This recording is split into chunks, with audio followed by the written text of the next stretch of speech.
দাওয়াতের পদ্ধতি, বলেন দাওয়াতের কি গুরুত্বপূর্ণ আলোচনা। 1 নাম্বার পদ্ধতি কৌশলে দাওয়াত দেওয়া। প্রিয় ভাইয়ারা, কিভাবে দাওয়াত দেওয়া?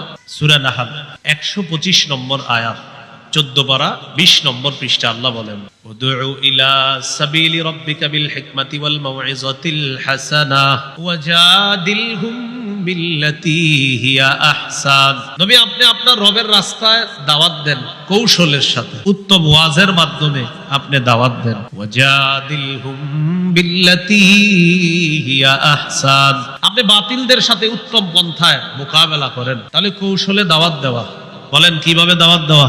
2 নাম্বার, নরম ভাষায় দাওয়াত দেওয়া। নরম ভাষায়, ভাই আসেন আসেন নামাজে আসেন। এই মিয়া তো বেডের করবেন না, জানতো তা আবার বলেন ভাই আসেন না, 10 মিনিট পরে আসেন, যান 10 মিনিট পরে আবার যাবেন, ভাই চলেন, এখন ব্যস্ত আছি 1 ঘন্টা পরে আসেন, 1 ঘন্টা পরে গিয়ে বলবেন ভাই পায়ে পড়ি, চলেন না নামাজ।